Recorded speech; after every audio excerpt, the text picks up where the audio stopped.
Heiner, you made it. Okay. I was going to look up the code for you, but I had to wait till I got on.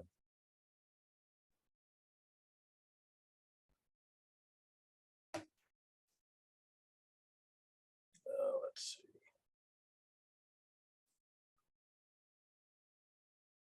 Messenger.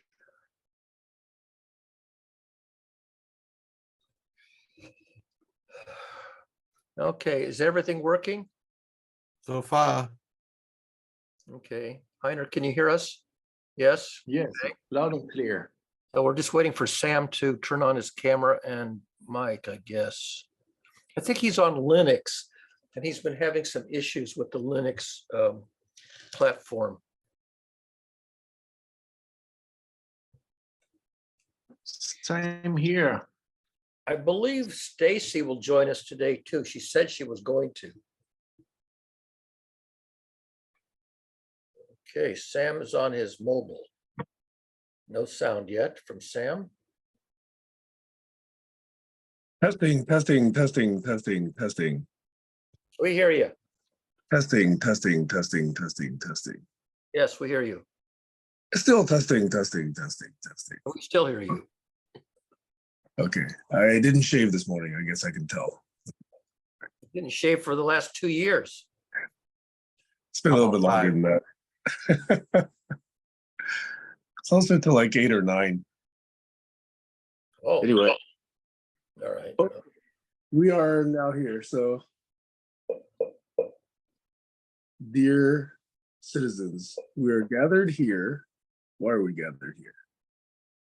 Heiner, good to see you again. Yes, Okay. likewise. So I think I am recording, right?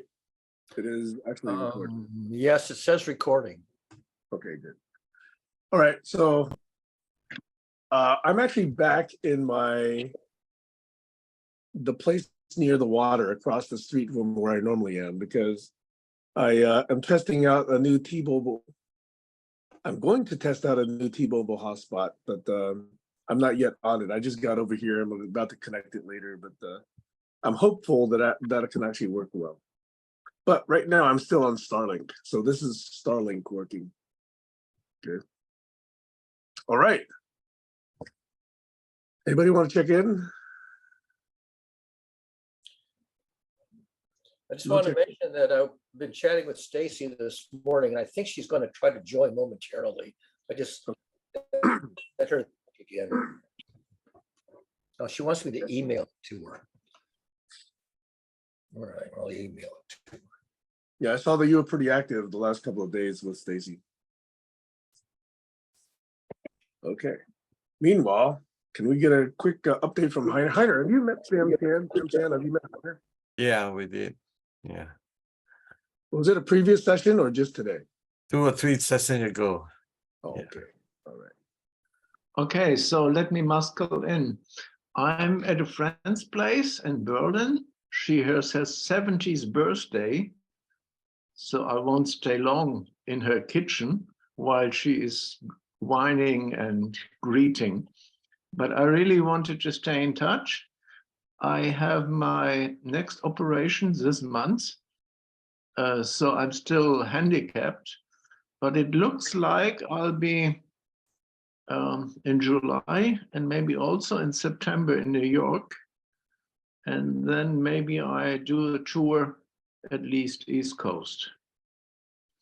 So anyway, still busy, still environment, still policy, still education. And I'm moving out of my place since 10 years. I'm moving, hopefully getting the right one signed with a contract next week. So actually very busy and happy to see Stacey. Oh, she's coming. I'm here. I just need 5 minutes. I'm listening in the background. I'll be right on. Cool. I'm going to make sure I have enough co-hosts here in case I drop off. Let me just see. Okay, yeah, I'm co-host. Okay.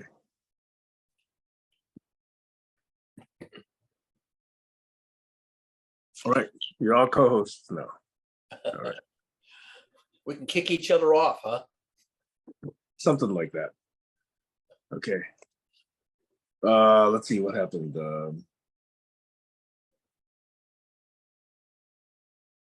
I'm thinking about actually going to the East Coast. I was thinking about June 27th, but if you're coming in July, maybe it makes sense to postpone just a little bit. I'll actually be making a tour. Potentially, I'll be going to Tampa, Florida, Atlanta, Georgia, Baltimore, Maryland, and Connecticut. So either 1 to 4 of those places I'm probably going to go. Ideally 1, so I can get everybody to go to Tampa, which is where the largest team is, but potentially go to the other location. So where on the East Coast will you be, Heiner? I'll be all booked for 2 weeks in New York at the high-level political forum at the UN. Is this talking about SDGs again, or is this a different program? Don't let us start there. It's about 2030, 2050, the SDGs, and what we're going to do with the mess, and how to look into all this climate negotiations in November in Dubai. Okay. Do we have a hope that significant progress is being proposed and will be adopted? Well, the July meeting is just the 10 willing countries. And then in September, it is not organized by ECOSOC, which is Council of NGOs, but the member states. It's called then General Assembly. And that is in September. And my dream was I stay for 3 months and hop only one time back and forth over the Atlantic and stay. But it's all too busy. I don't know. Anyway, the questions are really critical, because what will we do without fossils? And are we going to the root causes? And who is winning and who is losing? I mean, all these very central issues. I can report, and maybe I start again like we did with Fleming Funch long ago with his New Civilization Network, permanent blocks in the group. So no answers for you, Sam.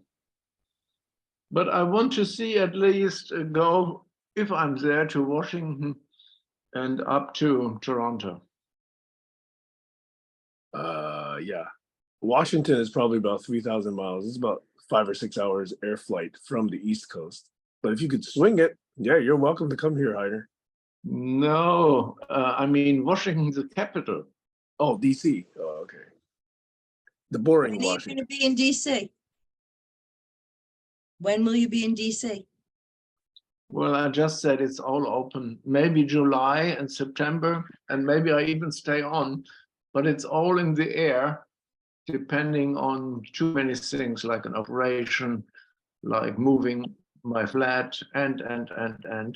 I was just saying hello, and I have my friend's birthday, so I just wanted to really say, I'm still on deck, but only half. So definitely, thanks for joining us again, Heiner. It's always good. Yeah. We should get a calendar, Sam. We actually do have a GCC calendar in Google. I can publicize the link again, but we really haven't used it in years.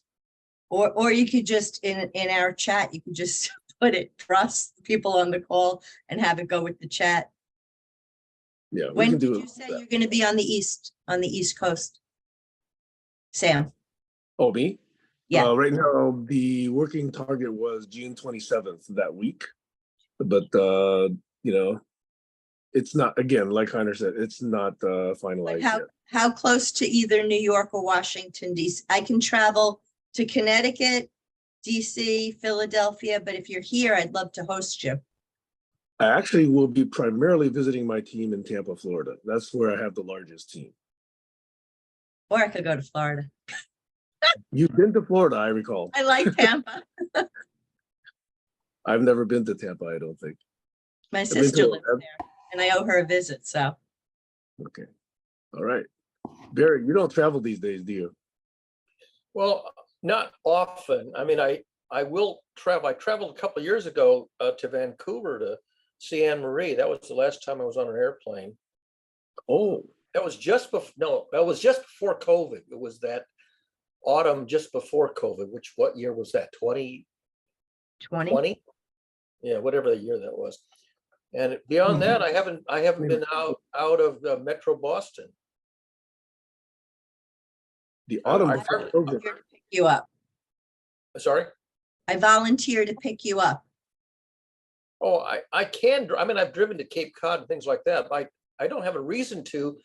I don't like to drive at night because I don't have good night vision. And I don't even like to drive in the daytime in traffic because I'm 78 years old and my vision isn't that great. My That's why correction I volunteered. But yeah, it's not that I don't travel. I just don't have a good occasion. For example, my grandniece graduated with honors from high school in Phoenix. And I got invited and I asked my niece, her mother, I said, is it going to be streamed? And she said, yes, the graduation ceremony will be streamed, not the parties, but so I watched the graduation ceremonies right here on the same system. And when my grandniece received her diploma and flipped her tassel and stood up to take a picture, on the stage, I captured a screenshot at the exact moment and sent it out to everybody who was in the audience because they didn't have the photograph. So I had the photograph on the internet in 5 minutes from, when she had her diploma. You were running the hybrid meeting there too. No, I was just watching it. It was being streamed from the school. Anybody on the internet could have watched their ceremony. Yeah, I think a lot watched of schools do that. Sorry, Stacey.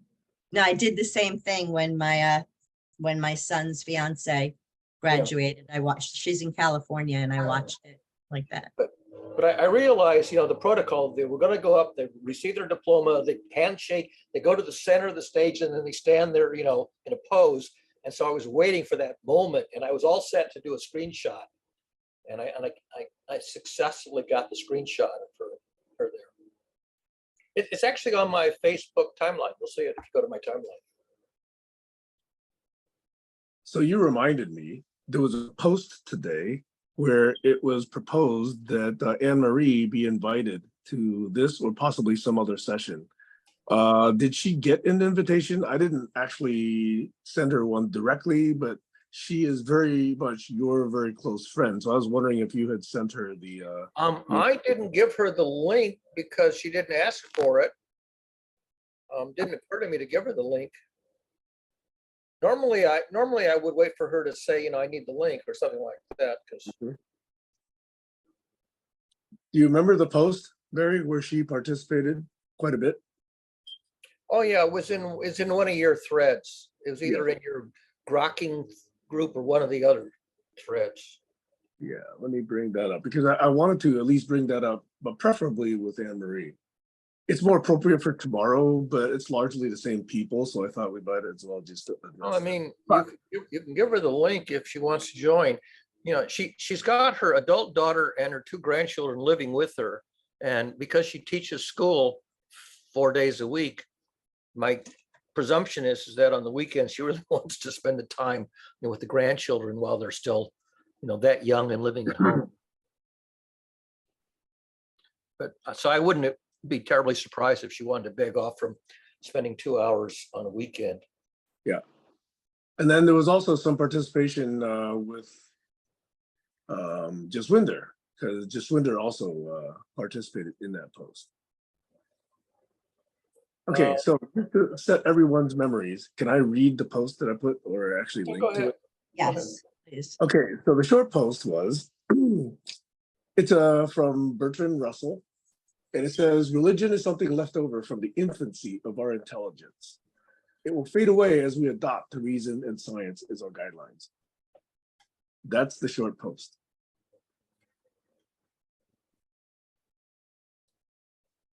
I have to turn up my speaker. They're mowing the lawn outside. I think an interesting question is what will take its place. You mean after we go beyond reason? Well, because I don't think reasons, I mean, I agree with that as far as for me, I reject the religion because in place of the religion, I use my senses. Reason enough is not enough, I don't believe. You have to be able to reckon emotional states, and you can't reason your way to somebody else's frame of mind. You need to observe all the cues. If they don't tell you, you have to sort of read between the lines and the body language and tone of voice and facial expressions. And even then, you only get a very crude inferences to their frame of mind. But it's still worth doing. Oh yeah, it's just that in some cultures it's taboo. In the culture I grew up in, at least in the family, it was taboo to try to psychologize. In fact, when I was talking to a psychologist back in about 40 years ago, he said, Barry, he says, don't psychologize. Don't try to form a diagnosis of somebody else's psychology. It's not a smart thing to do. And I understand why, because it's almost always wrong. Well, And then it that's why, pisses people off. sorry. Go ahead. That's why I want to repeat. I think it's interesting to ask the question, what will take the place? Because something has to take the place. And at least if we discuss what might take the place, then we could talk about the conditions necessary. So for example, in order to read energy, you can't do that if people are jumping in real quick and there's no time to just sit back and, like when two dogs meet, they sniff each other first. Take the place of religion or take the place of psychology? If we were to get rid of religion and just replace it with reason, we would wind up psychologizing. We don't want to do that. So what I'm saying is, let's ask the question, if we were to evolve to a place that we don't need religion, what is that evolution? What is happening? How is it? What is that? What does that evolution look like? And I think that evolution is learning how to use the other senses. Barry? I would say that it would evolve to metacognition, public, open metacognition, where you disclose your affective emotional state along with your thoughts, and you invite the other person to divulge their metacognitive state, and you reason about it. I don't know if you happen to see that cute little video with the 4-year-old boy. Did anybody happen to see that one I posted? Probably, I just can't remember. There was a fabulous video where, yeah, where he was upset. Nobody wanted to go outside with me. 4-year-old boy is having a conversation with his mother, and he's explaining metacognition at an adult level. I don't know if you've seen this video. It's fabulous. It was on public television, so it was easy to find it. And you have to find the version where it has the captions, because sometimes the audio wasn't that good. But if a 4-year-old boy can have adult metacognition discussion, then we can learn to do it at a 4-year-old level. So ahead, I think my hand was up first. And I just want to say, in order to do that, though, we have to know what that is. So first, it requires knowing how you feel and knowing the words and being able to identify that. If I say I'm bewildered and overwhelmed, that's a disclosure that you might not have appreciated. If I say information is flowing into me faster than I can process it, and I'm bewildered, that just means I'm overwhelmed and bewildered, which I normally am anyway. I'll let Sam go first, and then I want to add to that. So I actually do think that not everyone can actually name their emotions to a level that is actually useful. Many people can tell when they are themselves angry, but they're probably less able to identify where that anger came from, for example. Right. Yeah. So if there is a set of indicators, let's say even the 5 minutes prior conversation, or the immediately previous sentence or utterance that precipitated that anger, whatever that is, there's reason to actually have a theory of mind, as you call it, Barry. I call it mental model, even though it's not entirely guaranteed to be precise or accurate. So I still think it's useful to have it, so long as you don't assume that it's true. And that drives more of the engagement, so long as both parties are still participating. Right? So I think it's not necessarily best I know you have to to mute. say, Sam, say- mute one of your mics, Sam.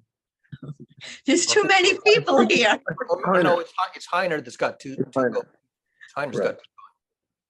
So I think this general advice to just don't even bother with theory of mind, that's probably not optimal. Everybody's going to have emotion. Everybody can say, oh, is this person sad, glad, happy, mad? You know, everybody does it to at least that level. Over. There's a word that was coined by a Harvard psychologist. You might already know this word, Alexithymia.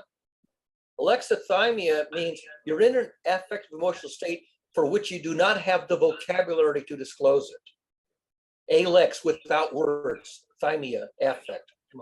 And most of my life, I've had to struggle with, okay, is there a dictionary word or phrase or poetic metaphor that Heiner, Sam. corresponds to my emotional state that I could disclose? And oftentimes I got to spend days trying to, what is the name of my emotional state?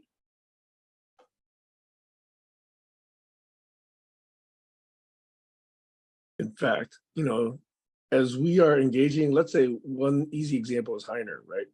So I don't know the German words for various different emotional states. So we could always potentially be in that state of alexithymia with someone because their set of, let's say, 8 words doesn't map to my set of 21 words, doesn't map to your set of 84 words, doesn't map to Sam Chan's set of 128 words. So we're all in this state That always. reminds me, Sam, do you remember your Schrodinger smirk of 2 weeks ago? Yes. Show Heiner and Stacey your Schrodinger smirk. I don't recall exactly how it went. It was sort of kind of like a Mona Lisa semi-smile. And I said I couldn't guess what it was. Stacey made a guess, but I don't remember her guess.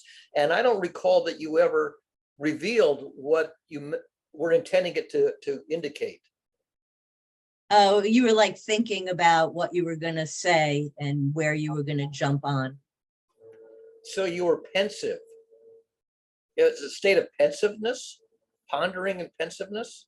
Not so much. It was more humorous and more amused because depending on the stimulus I was getting from either one of you, I could go one of 2 directions. So in other words, there had to be a ping, an observation, and then I would then state, you know, which of my Schrodinger states, you know, would actually be revealed. So that was really the joke that I was trying to go after. So, all right. So I don't actually have a word for that then. If it's not pensive, then I don't really have a shorthand phrase or word. I wasn't anxious to go either direction, which is implied by the word pensive. Maybe, But I would, maybe the word is you were poised. Although that also has another meaning that it means you're, you know, calm and collected. But I meant poised to react. Spacious. It's like he was creating internal space, you know, like, and the ideas were like bouncing around internally. Preparedness. that's interesting because I believe that's always the case. In other words, to the extent that my brain allows, I always try to remember what the last 1 or 2 things that were said by each one of you. For example, I'm quite aware that Sam Chan hasn't said anything in today's session, right? So I can always say, oh, do I want to pick up on that one? Do I want to pick up this one? And Stacey said 3 things, and Barry said about 5 things already, and maybe I can connect 2 of them together, maybe 3 of them, you know. So there's always that going on, you know. But I do it better when I take notes. Right now, I'm actually not taking notes, but I try and do the best I can with just, you know, the wet stuff up here, which is getting worse and worse. Somebody typed in a long thing, but doesn't say who typed it. Wait, Sam Oh, Chan. Sam Chen. There's a big gap for it. Okay. Oh, that reminds me. wait a minute, wait. Oh, go ahead, please. go ahead, Stacey. 2 things. 1, Sam Han, do you agree or I mean, I know that what you just described, that's like very rare. Like I'm like that too, and probably some people here, but I used to think that everybody was like that, but everybody doesn't have that ability. Do you agree? Like, do you recognize that not everybody has that capacity to hold those ideas, even if they wanted to? I don't. Ruefully, yes. Okay, that was the first thing. And then the thing that I had my hand up about, you got to think about it for a minute, what it was. Oh, I wanted to bring in the idea of causality and directions, because that's part of what has to happen too. So you have the people that you made me feel this way, or you have the people that feel when somebody's expressing themselves, they're attributing whatever made them do something to you. And then you have the passive aggressive thing. So if I use the words, I don't understand what you're talking about, in a text, it's very neutral. But my ex used to say, I don't know what you're talking about. That was very demeaning. I felt very, and it was meant to be demeaning, even though the words were, I don't understand. It was like not understanding that my cup is empty and I need coffee. So I knew he obviously understood that. So those dynamics, and which play into power and control and giving away our power, those are important to speak about. Not right at this second, but I wanted to throw that out there. Sam? I have a question. For Stacey. Oh, go ahead, Sam. I know Stacey and I have been ping-ponging a little bit, but I was curious whether we could bring it back to the original question. There was the post of Bertrand Russell's about post-religion, which he viewed, and I agree with him, as a stage in our development. We will go through, hopefully, reason and rational thought, which, by the way, in my view, is not as limiting as I hear most people characterize. So I'm quite open to believing that, hey, there, beyond that, there might be another source. But for now, I don't see how it will become irrelevant or non-useful. Not in any foreseeable future. Right. Because learning to listen to the universe with our instruments, which are nose, eyes, ears, senses, whatever, and evolving that sensitivity to eventually the James Webb Space Telescope, and other instruments, is part of our willingness to learn about nature. It's listening to nature. It's listening to, call it God, if you believe God and nature are more or less, equal. So I do believe that this scientific approach to learning about the universe, listening to the universe, interpreting what it's telling us, inferring certain relationships, I don't see how that ever goes away as being useful. Over. Right. It doesn't, but there's one thing that will be missing and that we need to have that religion provides, and that's ritual. Right. Why can't you have ritual with this reason? You can, but all I'm saying is we need to build that in. You absolutely can. But I'm saying let's not take it for granted. It's not just gonna happen. And if it does just happen, we might wind up in silos, and we don't want that either. And we don't want cults. So I'm very curious about Sam, who's been silent this entire time. Oh, he put a whole thing in the chat. I haven't read it since I've been talking so much. Yeah, well, it's exactly about what we're talking about. Just taking good Right on notes. point. It's Thank you, exactly Sam, on for point. taking good notes for us. It's Much on point, and appreciated. it's very articulately prepared by a very good writer. Appreciate that. Well, a couple of things. One is that it depends on what your agenda is. What do you want? It determines how you think. So the meta outcome is really important here. So that's that one thing. The second thing is that we cannot assume that everybody see the same way that we see. Everybody is different, because like I'm giving you some Indian writing. You cannot read it, but for Indian people, it means a lot of things. It means cursing, means praising, means whatever that is. So you can only read what you are capable of reading. You can only understand whatever you see if you have the knowledge to, what should I say, comprehend it. That's the bottom line. So we can discuss all we want, but the trouble is that the points are all over the map, and you can't really synchronize it. You can't really put it together because a lot of times we have a conclusion, we have a judgment. When the trouble is, as soon as you jump to a conclusion, you already give up. Try to go deeper, try to go wider, try to go diversify in what you understand. And that's why I'm typing instead of saying, because typing, when I type it in, then I can, we can go back to the same spot that we cannot disagree with it because it's in black and white. So as soon as we do verbal discussion, it's all over the map. It's all over the map. And I'm smiling because I love it. That's a new territory just pop up.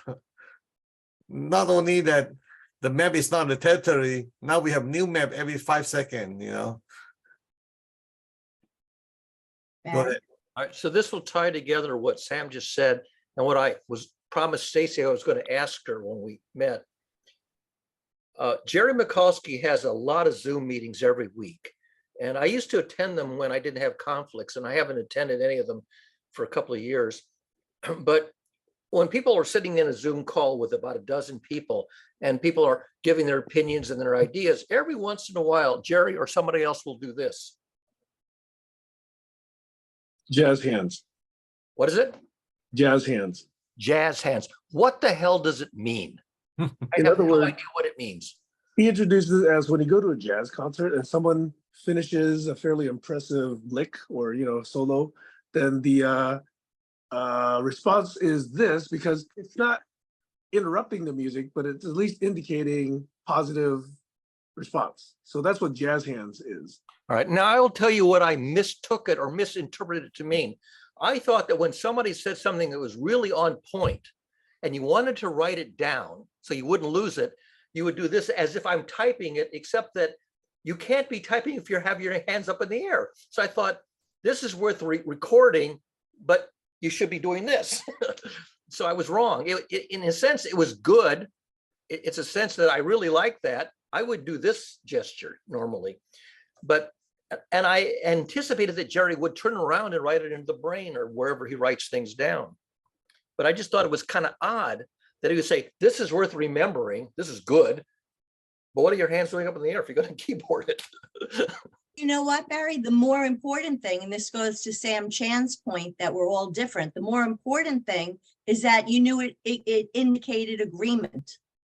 And I think that was my guess. That was my guess. Well, you were right. You were right. That's what you were right. But I had to see that happen, I think, a few dozen times over a few weeks before I even noticed that this was a gesture that was recurring. And then other people did the gesture.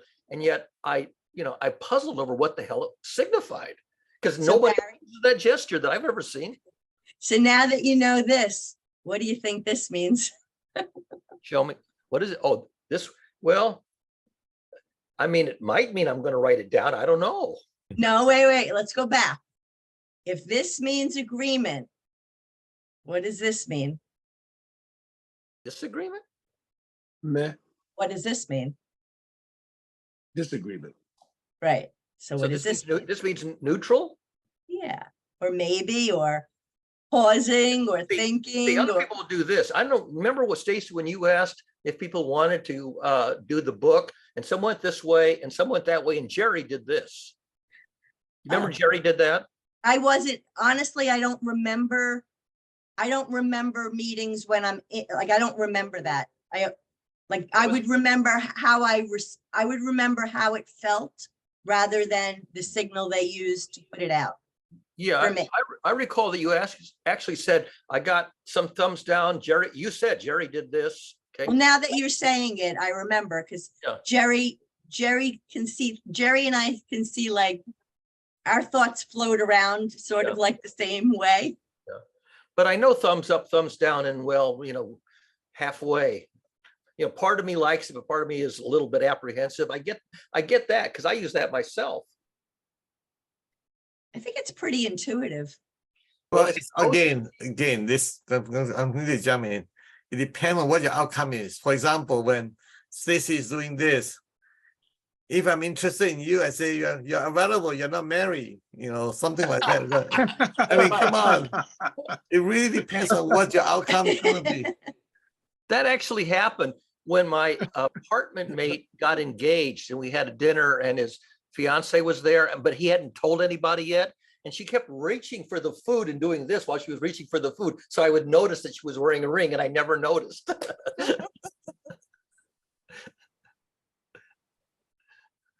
When we have a same, there's a chance that the meaning will be almost mapping. It's not quite there, but at least it's in the same territory.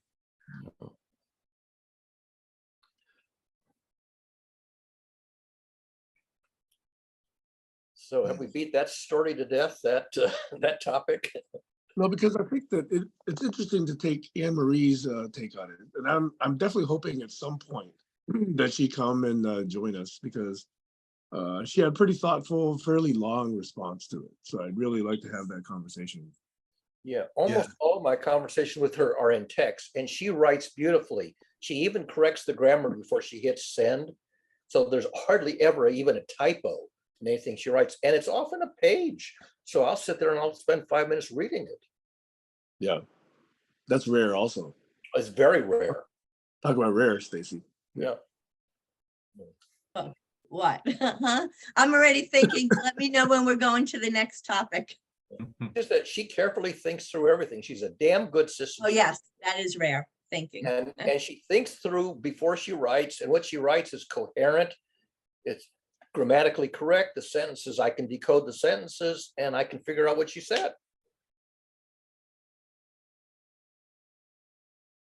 So in that same post, you put something, Barry, which was from John Lennon.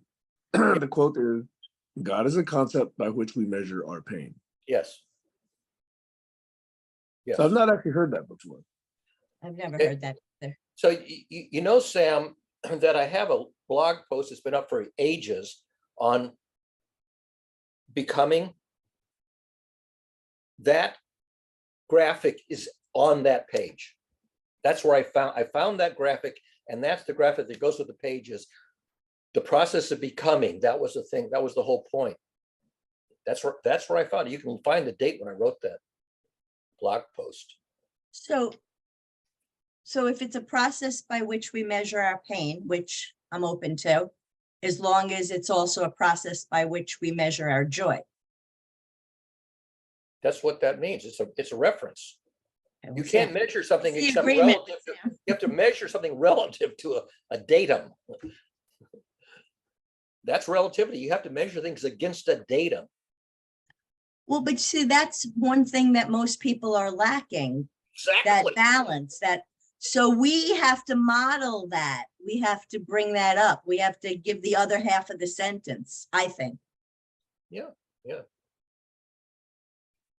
So, but I like that quote from John Lennon, because you never would have guessed that he would have made a quote like that. Oh, I would have guessed it. Yeah. I know But his words really well. if you're accepting this notion of becoming as God, wouldn't it be on all dimensions? It Measure is. our insight, measure our impact, Yeah. measure our growth, measure our maturity, measure our contribution, measure our, so it's not just a simple dimension. It's probably, I gave a list of 10 instances of becoming. In that article, I gave a list of 10 specific examples. And I read them about a week or two ago here. I can put them back up if you want to see them again. Yeah, put him back up, please. Let me go get the thing. It'll take just 2 seconds here to bring up the page. Yeah. And I just want to say that growth isn't, that it's not always linear. Like there might be some areas that I'm further along in and other areas that I leave, like diet and exercise. That's low on the list.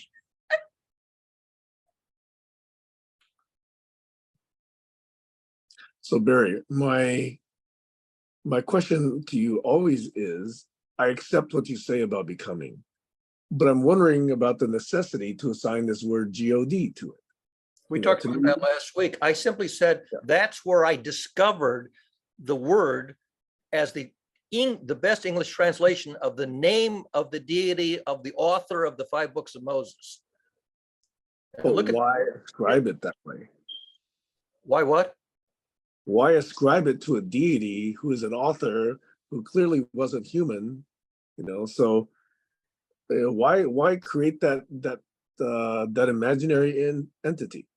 I'll give you the same answer I gave you 3 times already. I acknowledge the source of the meme. That's where I got the meme from. I didn't invent that out of whole cloth. I found that the deity of Moses asked his deity, please tell me your proper name, because you're going to send me to go save my people. They're going to say, who the fuck sent you? And the answer is, tell them the process of becoming sent you, the spirit of becoming sent you, except it's in Hebrew. So you have to figure out how to translate the Hebrew because it was idiomatic. So all I did was say, the proper name of the deity of Moses is Yod He Vav He, which means becoming in modern English. Okay. And after that, I said, that's divine. And then here's my list. Here is my list of however many, 1, 2, 3, 4, 5, 6, 7, 8, 9, 10 examples of becoming, process of creation, evolution, enlightenment, learning, creative processes in the arts, engineering, peace process, nurturing, healing, falling in love. Those are all instances of becoming. And this is the meat of it. Now, you can do all of this without ever talking about theology, but I have to admit, that's where I got it from.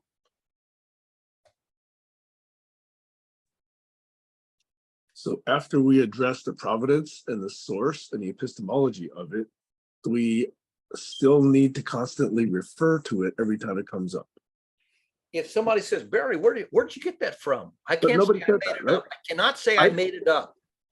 I didn't ask you where it came from, right? You didn't, but this is the readership. Look at the date on, well, I already took it down, but the date on this thing is January 15th, 2015. So when I wrote that, I don't know who's going to read it. But whoever reads it are going to say, Barry's talking about becoming. Where the hell did he get that word and that interpretation from? I say in the first 2 sentences, this is my inspiration for this post. I'm obliged ethically to tell people where I'm getting ideas from, because I'm standing on the shoulders of somebody who was a deep thinker 3,500 years ago. Just like Asimov said in that post, I don't know if you saw the Asimov quote. Okay. The deep thinkers of 3,500 years ago used that language because that's how they communicated in their tribe and their community. And that deep thinking survives even though we don't use the same fables or allegories or parables. We can now use modern 20th century secular reasoning. But I don't want to pretend that I invented it in the 20th century. I didn't. I stood on the shoulders of people who were thinking how to think deeply 3,500 years ago. Go ahead, Stacey. Yes, I want to share something personal. It goes towards Sam's asking about invoking, I don't even remember the words, but so most people that know me know that recently Marley passed away. Marley was my dog that I loved very much. I still love very much. And I do really well. I mean, part of what I want to help people through is deal with grief. But I want to share with you how I dealt with it. And it's going to seem really silly, but it was important. One thing I had to do was go out and buy this. And when I first got home, I would have to touch it. And when I would touch it, I would be connected to him. And the other thing that I do, and this is part of my ritual, although sometimes when I get really busy, I forget for a while because he really is with me. But I have this.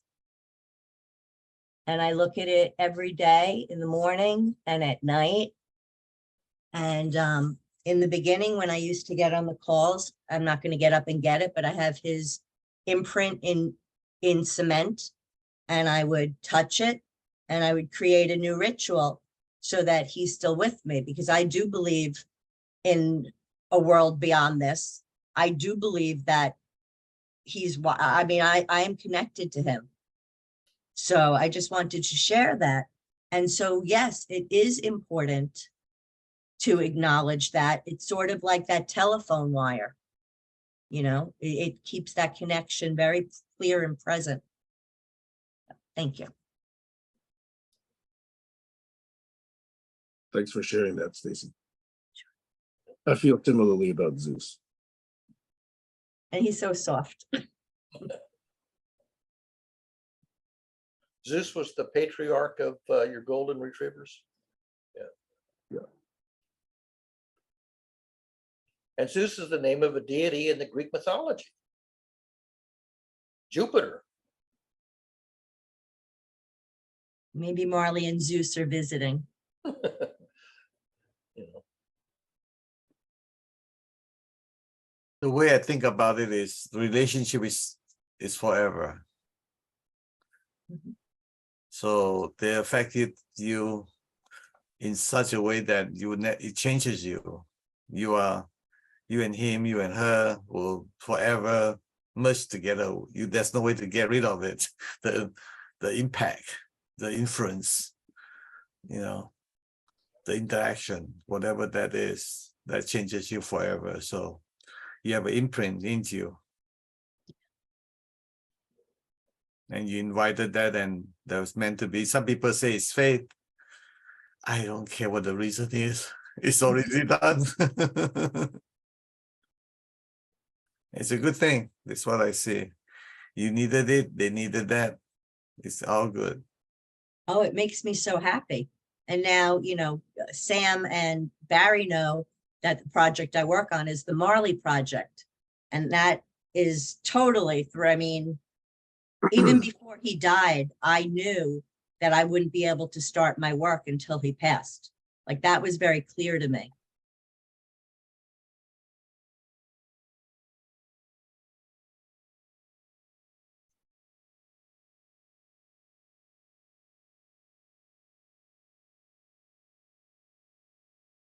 This is what Barry say, becoming. When God present, there's creation, there's creativity, there's engineering, there's artists, there's project, there's, one event trigger another event, the becoming. I love it. Thank you, Barry. Bard knows about jazz hands. I asked it. It knows all about jazz hands. Barry, if we're going to talk about AI now, or I don't know if there's more on this, I would love for you to share what you did with that picture I gave you. Oh yeah, I can pull that up real quick. Can I put pictures in this new version of? Not yet. I don't know. Not I've yet. not been able to. I've not been able to.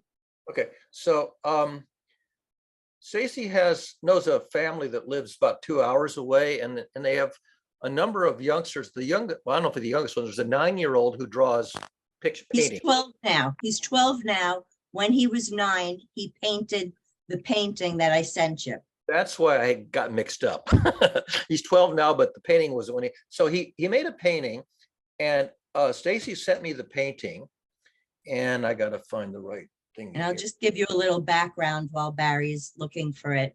This is a family that I met, and they live in they live in a trailer park. And the mother and this particular son are just amazing people. She works for $15 an hour doing medical billing, but she's so great with organizational skills, and she's good with the computer, and she would love to work with computers. So if I could find her a better job, I would be like really thrilled. The son who painted this loves Legos and learning, and they're just, again, I just met them, and I just met them by putting the energy out there, and they responded. So what Barry did, he surprised me. He took the painting and he did some magic with ChatGPT 4, Barry. Yeah. And it sparked an idea that went back to when Michael Josefowitz was still alive, and his dream of Printernet, which was having every African child be able to read and linking it to people in the United States. We would talk about, I mean, I don't know how many people he shared this with, but he and I would talk about building a community between, like a bridge between Americans and Africans. And it was through reading, and I could really see this happening. Well, I'll wait till Barry gets it up because it blew me away. I'll have it up in a second here. Okay, desktop 1, share. Okay, so I had uploaded to Google Drive so that the chatbot could see it. So now you see this painting. Everybody see the painting? Okay, Sam, are you there or are you just not interested? Sam Han. I'm there. I'm listening. Okay. all right. Just wanted to So check. so I uploaded the image to Google Drive so that the chatbot could capture it. And then, so there's the link to the chatbot. And I had used the this plugin called Scene Explainer. This is one of the new plugins. And this is the first time I've played with it. So I asked it, well, first I had trouble because I had to find a place it could read it. So it already knew I was trying to get it to read it. So you want me to read this out loud, or is this big enough that you can read it? I can read it. Okay, so that was the first description right there. And then, let's see if I can find, actually, that's the second description. This is the first description. Because I asked it to do it twice. So it gave a very short description, then it gave a slightly bigger description. And then I said, how about a poem inspired by the image? So here now comes the poem, and I'll have to scroll this because it's longer than a page.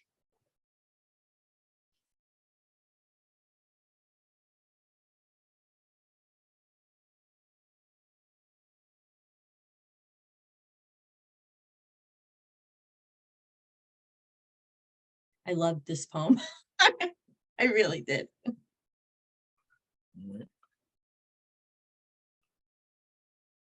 The last line I'll just read. A symbol of strength, of time, of life, in the face of solitude, it thrives in strife. Very nice. Thank you. How about a fairy tale? And let's see, I think it glitched the first time, so I had to request it a second time. So here's the fairy tale. And again, it's gonna have to scroll it because it's longer than a page. Hmm. Do you want to hear it or not? It's up to you guys. You Me and wanna- Barry heard it. If you so- want to read it out loud, go ahead, Stacey. Well, only if the two Sams want to hear it, because me and I Nina, want to hear it. Yeah, I want to hear it.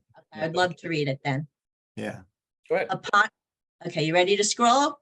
Get ready, Barry. We got to sync up here. Okay. Okay. Upon a beach, under the cloak of night, pebbles lay scattered, bathed in soft light. The sea whispers secrets in a language so old.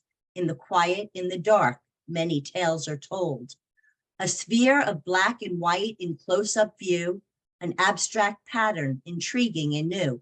Dots of different sizes, a mesh so fine. In the grand tapestry of the universe, they intertwine. A liquid of blue in a container small, encircled by an iris watching it all. A mystery in a cup, blue and white, under the starry balloon in the quiet of the night. A white ball rests on a surface so smooth. In the silent night, everything seems to soothe. Another in a bowl, partly submerged. In the glossy reflection, two worlds have merged. A beach at night, a scene so serene, a collage of moments like in a dream. In the dance of shadows, in the play of light, a poem is born in the quiet of the night. So there you have it. Stacey sends me the drawing. I upload it to Drive so the chatbot can suck it in and analyze it with the Scene Explainer plugin, and then it writes me the prose description, 2 different prose descriptions, a poem, and a fairy tale. I could keep on going. I could ask it, for you name we it, have how a longer terrible. one. What? We have a longer one that we'll save for another time, but we have the one with my character. Right.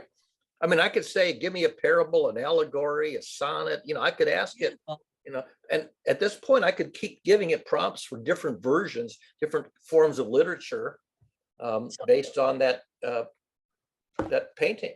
So I would love to have it set up where somebody like Barry could be online helping train, intermediaries how to do that, but also the younger ones from Africa, from the US.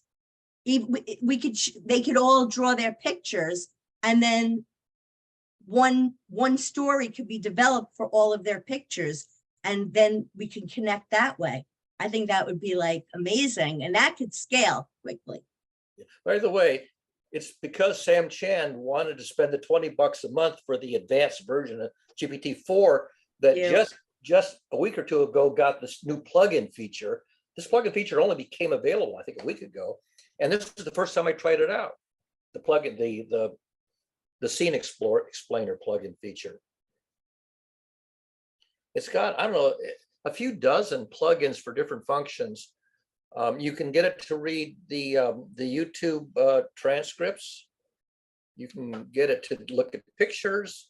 You can get it to read an article that's not in its trading base. You can say, go read this article, give it a URL. And it's limited. It can't do more than a 60-minute transcript on YouTube. That's a limit, a 60-minute. We couldn't do these. These are more than 60 minutes. I don't know what the limits are. And I also know that you can only do something like, I think, 25 prompts every 3 hours or some limited number per day. So you can't do this all day long because you would use up your quota. Every 3 hours, you got, I think, a 25 prompt quota. And you got to pay $20 a month for just that quota. So there it is. And if I could add something that goes to ethics and strategy, I think if the bulk of the time, like the children, let's say, if the bulk of their time was them creating the art first, because it's really important that the creativity doesn't get lost. And that's what always scares me, that, people will they'll skip the creative part. They'll just want the computer to do it. But if the kids spent their time, drawing, painting, whatever it is that they do first, or just napping, if that's what, maybe they're just listening to music. Maybe it's an autistic child that has trouble concentrating. If the bulk of the time was spent there, and then lesser and lesser time using the computer to generate the stories, and then going back out to having them read the stories together, and if the energy was put there, that takes away energy for other things. So you're not stopping people from doing something else. You're just getting there first with a better party. Heiner, did you want to do an exercise? I didn't quite follow what you have in mind here with this. I just wanted to tell you, I was just listening, but I found it very exciting. And I've been putting into the chat box a link. I was struck recently by a comparison of German and Arabic native speakers. And my question is, would your chat GPT-4 would interpret it for me in the German style and in the Arab thinking style? So anyway, you might like the link, and I put the camera off again. But just to tell you, I listened to you, Stacey. Thank you. Appreciate that.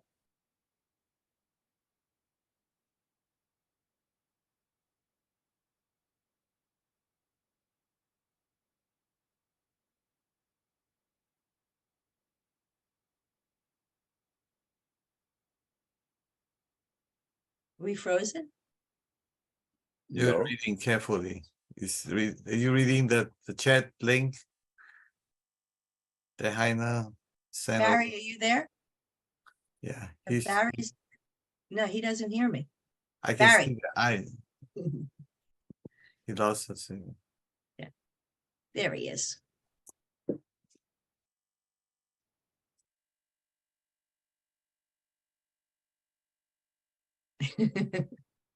clicked on that link, and that happened before. I clicked on a link in the chat and it crashed my Zoom application. I guess I have to be careful not to do that. That's twice that clicking a link crashed the Zoom. Yeah, typically what it does is it's downloading a lot of graphics thing or video, and it uses the bandwidth that you have or something like that. That usually. Well, this is running El Capitan on a 2006 Yeah. Mac. So I should not do that ever again, because now that's twice that same thing has happened. Barry, how did you get that little, what's that little boy? The one that just showed up on your thing? Oh, you mean if I turn off my camera? Yeah. That. How do I get that on here? Because I don't have a picture right now. And I'd like to put the one of. If you Go ahead. go to your Zoom account page, you can upload a picture to show instead of your name when you turn off your camera. I think you have to go to the Zoom web page account. I don't think you can do it. So here's my problem. I have, and maybe Sam could help, because I have that, I think it was Bitmoji. That was me and Marley from 2020. And I'd like to use that. It's me and him in sunglasses, but that's in the phone that got disappeared. Well, did you back up your phone to the cloud? I never back up anything because. Well, then you've lost it. If you don't back up No, anything. I didn't lose it. I have a living record on Facebook. I haven't lost anything. Okay. Let me just double check the. Oh, I know who has it. I have it in my email. I can find it. So if I go to preferences, profile. Yeah, I think you can edit your profile right in. Maybe. Might have to wait. Yeah, I mean, I used to actually change that in real time in meetings. I used to change that to anything on my desktop. So you can change it right in Zoom, but I don't remember exactly how to do it. I haven't done that for a long time. So Heiner, because it crashed my Zoom when I clicked your link, I don't have the chat that you put it in. And I would have to copy the chat over to the browser without just clicking it straight from the Zoom. Let me take care of one thing at a time. So Stacey, you go to What? your Zoom. What happened? Go to your Zoom setting, and then So profile. that's my bigger problem is not going to the Zoom and doing it. My bigger problem is getting the picture I want that I had on my phone, but now I don't have the phone anymore. But I can find it somewhere, either on Facebook where I've posted it somewhere, Yeah. or I could find it somewhere, but it's getting the picture. You have to Okay, download so- it to your desktop. Save it to your desktop. If it's in your desktop, then when you go to your Then I profile, had to you do can that. upload an arbitrary picture Yeah. from your folder on your desktop. Thank Yeah, you. any issue at all, you can message me. I can help you with that. No problem. Yeah, I think I could do that. I think Okay. okay. Thank you. Sure. Let me copy and paste that link that Heiner sent over. Let me Yeah, give paste it back to me, and then I will carefully not do it from Zoom, because that's turns out to be a bug in something. Let me put it in the chat for you. Oh, I didn't tell you what happened. I sent it to Sam. I sent it to Sam and Pete. I got like spyware thing came on my thing. I don't know who that is. I got this whole dancing thing, which I was able to get out of, but it was telling me that, and I don't know, maybe if Sam's there, he has it, because I recorded it. It came over and it said, your computer's been compromised. You will lose, it told me to call a number, which I did not do. Instead, I just pressed escape, control, and delete, and it went away. But that could have been very bad. So Heiner, you want this English that Sam Chan posted translated into German? Is that what you want to do? Let me. Is that what No, Heiner wanted? No. I was just being intrigued by your conversation. I was wondering what ChatGPT 4 would do when you take a document and then translate it into native German, poetry, or thinking or text, or native Arabic poetry, text, or whatever. If you read the article I was linking to in detail, but I can also send it in Facebook, then you will see that the brain patterns with the same document by native Arabs and native Germans were so opposite, so different, that it was really, really amazing. Okay, your audio is quite garbled, but I think what you were saying is that two versions of it in two different languages didn't really jibe. Is that what you were saying? Well, I cannot really speak. I'm here in the public bus, and we have very bad connection. Let me try. Okay, let me try. So what happened is that when you have two different persons, for example, like I think I explained before, Barry, if you remember, like in Malay language, you know, instead of saying fry banana, you say banana fry. Right. You know, instead of 3-5 is 5-3. It's the same thing. Yeah.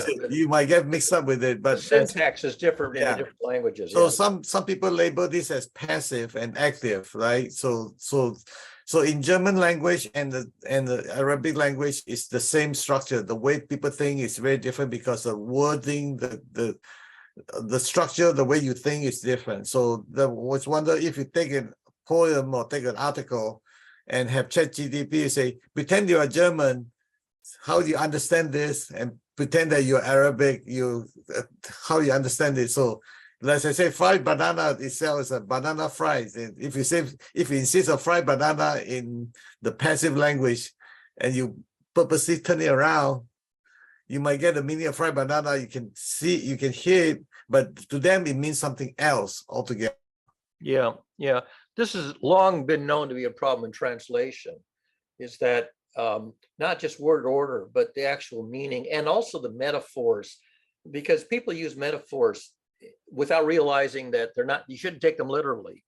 And for years, they had a hell of a time trying to do translation, because you have to understand the context and the idioms and all that stuff.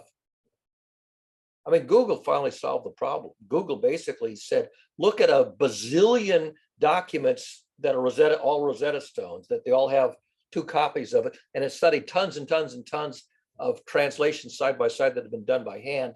And then it sort of learned how to do translations. Yeah. Same way as the modern AIs. And you know, that's why this natural language thing, natural language, if you think about intelligence, the very first thing you learn as a 5-year-old is how to talk and listen and eventually read and write at about age 6 or 7. That's the very first information processing, other than just vision, which is interior. You know, it's one thing to draw a picture of what you see, but most people don't do that. So just first grade to 4th grade, you know, grammar,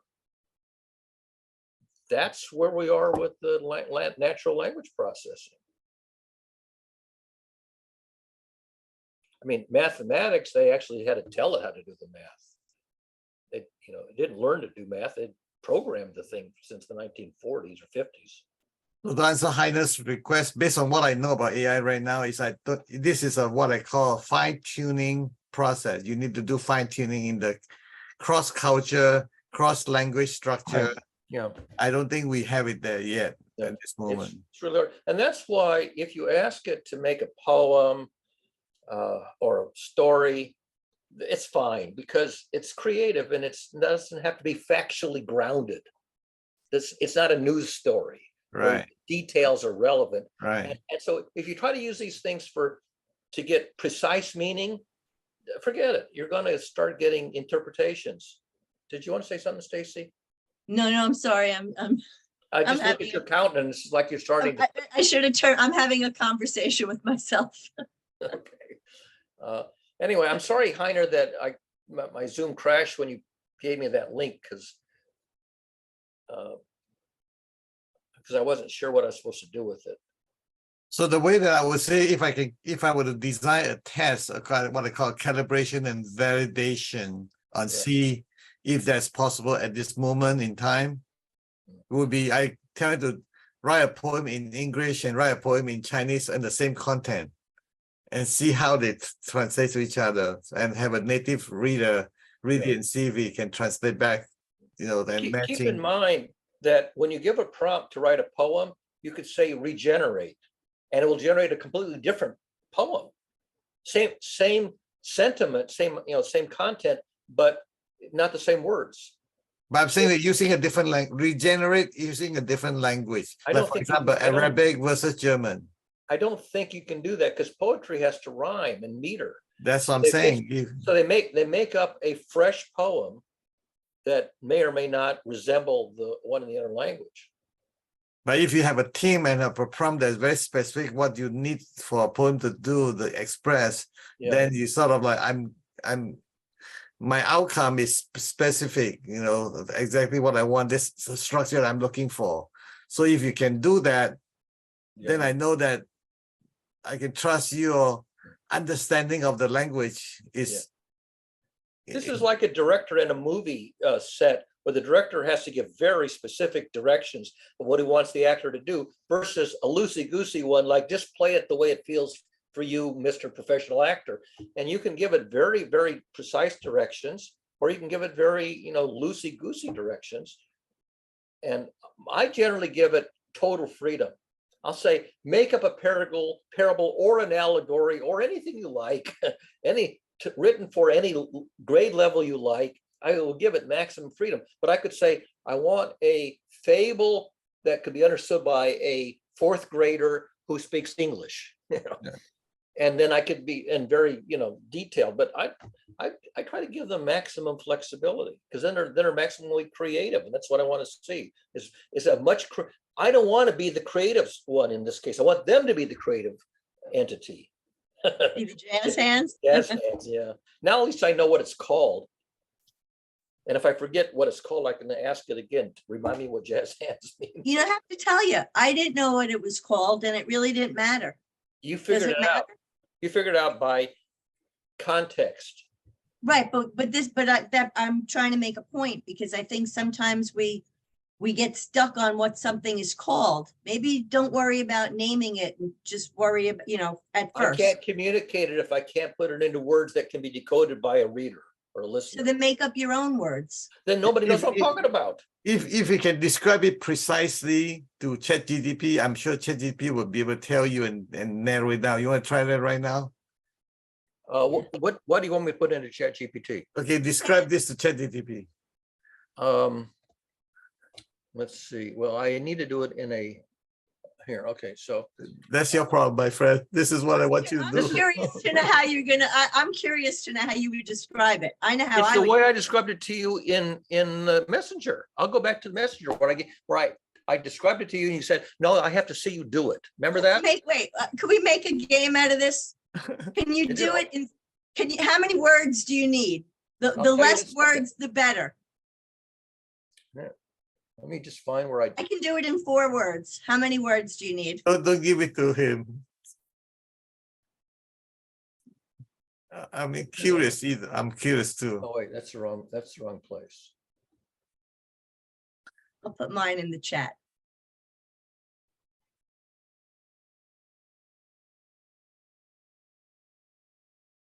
Oh wait, no, it's got to be this one. So damn many channels to find the right channel here.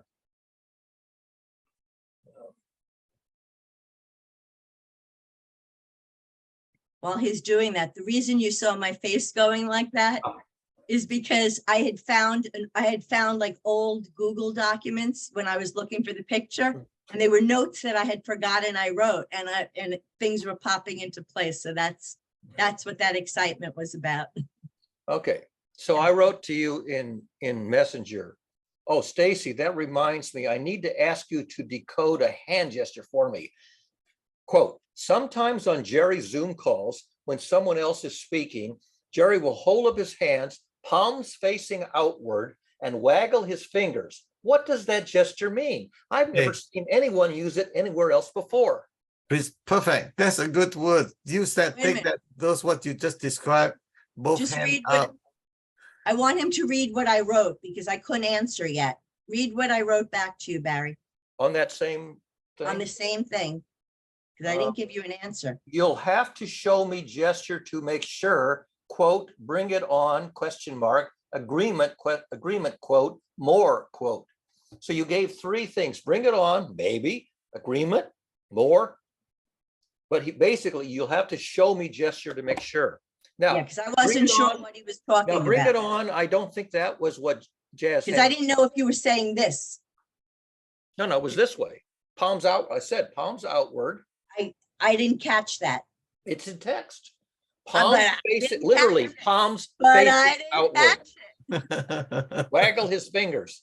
I'm not like you. Jerry will hold up his hands, palms facing outward, and waggle his fingers. Okay, put that words in ChatGPT and see what ChatGPT say. What does that mean? All right, I'll just change Jerry Zoom calls to on a Zoom call.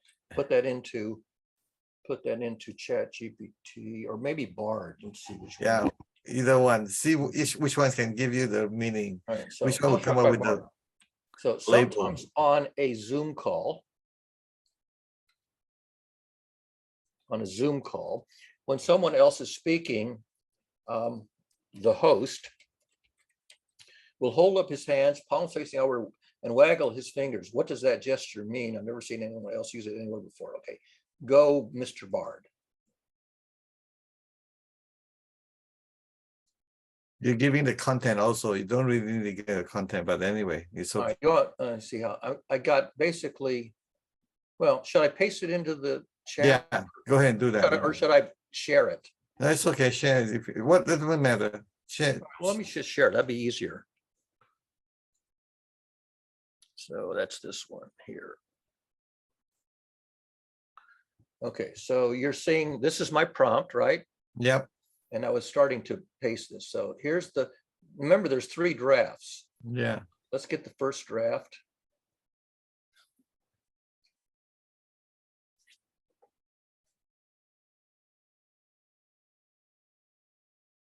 So that's not what Sam said. Yep. That's what I say. This is collective consciousness, collective at the best. So here in bullet forms, it could mean I'm listening, I understand, I have a question, please. None of those Yeah. is what Sam said. Yeah, that's Bart's answer. Okay.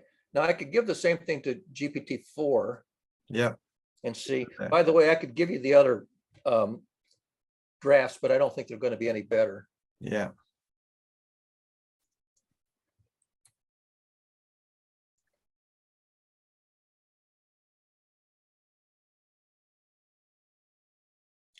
The gesture you're describing when somebody, notice how slow, got it. This gesture is known as jazz hands or Yeah. spirit fingers. It's also called spirit fingers. Oh, Wait a minute. Am I? ChatGPT-4 is much more accurate than Bart. Yeah. Did I still give you the right? Yep. Yep. You're still seeing it, right? I'm looking at it. Yep. Okay. This is known as jazz hands or spirit fingers. Something in the context of a Zoom call or other virtual meeting. It's a way for participants to express agreement, applause, appreciation without interrupting the speaker. Yeah, this is exactly what Sam was saying. So GPT-4 basically not only got the interpretation, it got the correct name, jazz Yep. hands. Yep. Spirit Yep. fingers. Okay, there you have it. ChatGPT-4 seems to generally do better than Yep. any of the other. And Bard often is just making stuff up. It's confabulating, which it did there. Okay. Well, it's good to have both tools to have comparison. I'm so grateful that you do Bart first, because Yeah. that way, we know exactly what we're expecting is there. If I want reliable information on quote public knowledge, Yeah. I find Bard is not a reliable source. Agree. compared to GPT-4. And I didn't try it with GPT-3. This had to be GPT-4 because it was the thread that I still had up with the image. I mean, generally 3.5 on public knowledge is about as good as 4, because 4 really has a bigger window and has this access to reading the web and other stuff, the plugins. Spirit hands, fingers is another name for jazz hands. Yep. Yeah, I really Jerry like that. himself because I called it use jazz hands. So now you can go back and say, by the way, Jerry, did you know that there's a synonym for jazz hands called spirit fingers? Yeah, I'll save that for you. Not a conversation that's interesting to me. Well, the problem is that, as you know, Thursdays I've got the conflict with Toastmasters. So I can't ever be on before. I will introduce Spirit Fingers into the Marley Project Monday calls. Yeah. Now, Monday, I could tune in, although I'm not really committed to the book writing or whatever the hell Klaus has in mind. I would love to have you in the Marley Project part that I want to do with the book and the painting and what I just talked about. Yeah, I mean, up to a point, you can do a half a dozen images and literature. And beyond that, it's work. And the thing is that whoever wants to pluck down $20 a month, you can do it. Well, you know, the whole thing, they wanted to just get a book out. So I'm going to suggest we just do an alphabet book. We just start with an A. We throw up a picture, whatever each one of us, like what we'll play the kids. Like at least me and let's say I'll put a picture, or anybody that wants to play, you could put a picture that starts with the letter A. And we could test out how we might do it if there were 2 kids, one from Africa, one from the United States, and we could experiment that way. That would be fun. I mean, if Anthony, who's now 12, has access to the internet. He does, I believe. And we could do a Zoom call like we're doing here, and at the same time, in advance, get the uploads. He has to upload them to Google Drive or something. He has to upload the pictures to a publicly readable depository. Or go take a picture and text it to you as well, or email The it. thing is that then I got uploaded to my drive. Yeah. I want them to do as much of the work as they can do. Yeah. Perfect. Well, this is perfect because the whole reason I picked a family is the same way the mother. So I had asked the mother to do some real estate related things for me. And I said, when you're done, have Anthony include a piece of art. So like I tied, I wanted to tie the whole family together. So this is perfect. This works. Stacey, you have a Google email address, which means you have Google Drive, because I if do. you have Google, you have Google, and you have a Google Drive. You can upload it to your Google Drive and share it to the public and I provide have the people, link. I have people for that, Barry. That's why I have this woman. I have people for that. All right, but the thing is, do you understand? I don't want to do the clerical work. Of course. Absolutely. It's tedious as hell to take a half an hour and do the clerical work just Absolutely. to get the thing, out. I feel the same way. I It's agree. one thing to say, here's a link to somebody uploaded it. Give me an interpretation. Give Absolutely. me a poem or a fairy tale or an allegory or whatever the hell.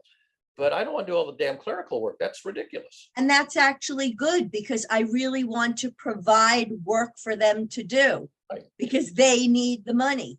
If he's got a Google email address, then he's got Google Drive like you do. He doesn't, but his mother does. But All right. I'll work on. So Let just me. upload it to the Google Drive and share it and save the link. Okay. That's Okay. all. I mean, you've done that before, This is right? exciting. But the thing is that they probably don't want to plunk down $20 a month to have ChatGPT 4. Don't worry.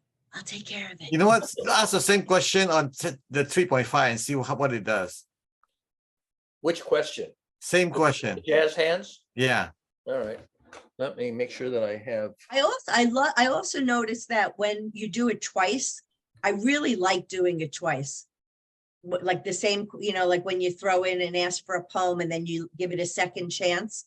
It's not like when you're doing creative stuff, it's really nice to do it twice. Because I've done some of this with Peter Kaminsky and it really gets better and better. Okay, this is 3.5. Yeah, share the It's screen. exactly the same prompt. You want to see the screen, Sam? Yeah.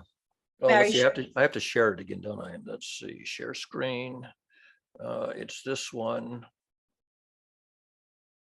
Do I have the right one? Yep. Yes. Okay, let me go back. Yeah, I'm there. That's me. I know, because I have to go down to the bottom again. Oops. 3.5 right now. Okay, got it. Yeah, I had to go to the top to see what model it was. There we go. There we go. Now we're back to the bottom. So you can Yeah, the green 3.5. vary depending on the culture. Yeah. This one doesn't seem to know that it's jazz. Yeah, doesn't cut it. Yeah, that's Yeah. right. This yeah, one you do- doesn't know it. Okay, now I'm going to tell it. Have you ever heard of jazz hands or spirit fingers? Have you ever heard of God, typing terrible jazz hands or I want to point out that this is giving some useful information that the other one didn't, and I want to just read this out because it's important. you want me to This scroll back so you gesture- can read it? This gesture is often used to communicate a gentle reminder or signal for the speaker to be concise or mindful of time constraints. So even though that's not the case with this, that's an important piece to what hand signals should do. Yeah.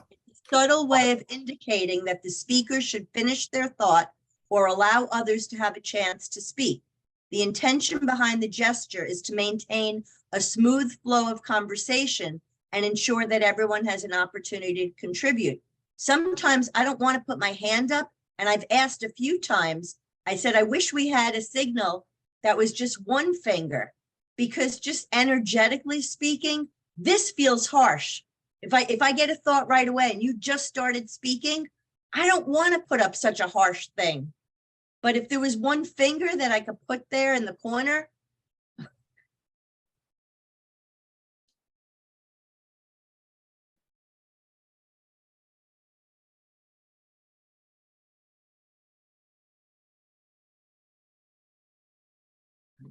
Go slow. Spirit hands. It jumped too fast. Yeah. Spirit fingers is a term often used in cheerleading, didn't know that either, and dance to describe a similar hand gesture. It involves extending the arms forward, palms open, and fingers spread wide. The fingers are typically held in an energetic, lively position and may be moved quickly or synchronized manner. Spirit fingers are often used to show enthusiasm, spirit. So wait a minute. It's different, isn't it? Involves extending the arms forward, palms open, but it could be up or down, right? Well, it doesn't say, does it? I'm trying to think when I do it, because I do it all different directions. Yeah, I don't know. I mean, the thing is that I would probably go back to ChatGPT 4 for a finer definition. Add emphasis or engage the audience. No. Yeah, I think some of this material are made up, so I wouldn't Yeah. trust it. Yeah. I think it's great. It's useful, but it's a makeup useful. Did I Or miss- maybe it's just a more feminine point of view. And so it seems made up. Let me go but it's ask. not. I'm gonna ask the same question of Bard. Have you ever heard? Because we didn't do that with Bard, did we? Let me see if Bard knows about it. You're still seeing this, right? Yep. Okay. Have you ever heard of jazz hands or spirit fingers? Now, Bard can go to Wikipedia, for example.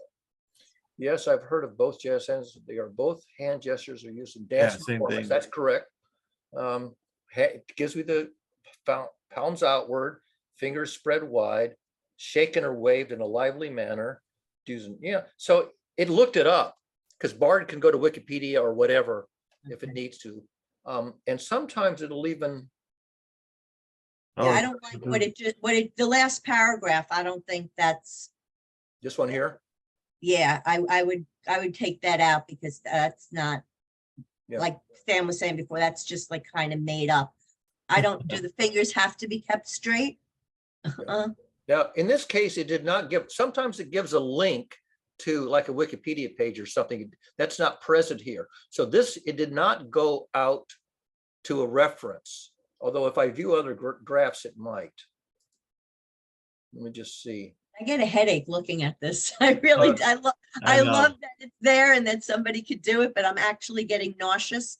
Well, I was that's because it's jump scrolling on Zoom because Right. it's not 30 frames a second. So when I scroll, it jumps. I think it's more than that.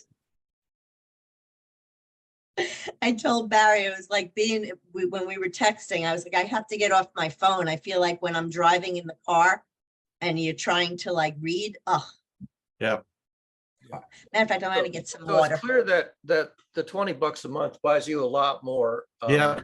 familiarity with what you're talking about and less likely to confabulate stuff that's making up out of whole cloth. Yeah, because you have bigger database and more data point to correlate, you know, that's the difference that make the difference. That's why I And a said, bigger window so it can Yeah. read, I think, about 4,000 words. I Yeah. think ChatGPT-4 is 8,000 tokens or 4,000 words. Yeah. And the other one is 2,000 tokens and 1,000 words. Yeah. So it can digest. a huge big- difference. Yeah. All right, so let me unshare here. Let me figure out, I'm losing track of where I am here. Okay, Stacey, you can come back now. No, I went to get some water. Okay, good. So, what I've been trying to do is, if it's not obvious, is illustrate on the social networks some of the best things you can do in AI whispering or prompt Right. engineering. And so if I show people that this can be done, that doesn't mean I'm at your service to do it for the rest of my life, just to do the work for you. No, I'm showing you that what it can do, how good it can be, and what's involved. And it's free if you do the simple version. And beyond that, I expect people to say, okay, I want to do that too. I want to have the fun too. I don't want Barry to do all the damn clerical work for me. I Right. want to have the fun myself. And Barry, tell them what I always tell you. I always say, don't let them make you do the work. I always I tell will you help that. you learn. If you're struggling to learn because it's complex and technologically challenging, I will walk you through the learning exercise maybe as many as 3 times if you're learning disabled or difficult. But beyond that, you eventually have to hunker down and do the damn homework and practice with it. And if you get stuck, you can come back, but I'm not going to do it for you 14 times. I have to at some point say, you're just not learning this. Yeah. You're not doing your homework. Stacey, before I forget, I just want to tell you something that's really important. When you write something for the kid, 12-year-old kid, make sure the language, see the material we're getting right now is for the adult. So just focus on, also need to take care of the 12-year-old mindset, 9-year-old mindset, the younger mindset, so that the material that generated by the ChatGPT or whatever material or whatever, make sure it also feed and encourage and empower the younger generation as well. Oh, this kid knows more. This kid's helping me with computers. He knows more about it than I do. No, computer is a technical side. I'm talking about the life, the philosophical What? side. I only care about the kids. I only want to play with the kids. I have no interest. Okay. You Yeah, see, thank you. in this prompt, I didn't say write it for a 3rd grader or write Yeah. it for a 12th grader. I could have said write a poem or Yeah. a story that is aimed at a certain grade level. Yeah. And it would, but I usually don't bother.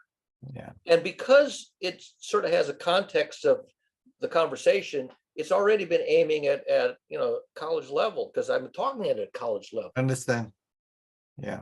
Barry, as you're saying this, just from a research point of view, it would be interesting. It would be good to not do that. I'd like to know if there's any relationship to how in-depth the artwork is, to how deep the writing is. Like if there's, I mean, I don't know. I'm just speaking, I'm just thinking out Playing loud. with it. You can I play like- with these things to your heart's content and explore all kinds of nuanced things to see how it modulates its presentation. But the thing is that for me to do that in a huge dimension of modulation, forget it. I mean, That's why I'm just saying, that's why I agree that less structure is better. Like, let's see, let's just look, because there might be stuff that we would miss on if we tried to put it in like concrete form so quickly. I mean, consider the fact that when I write a prompt, I'm using a certain vocabulary.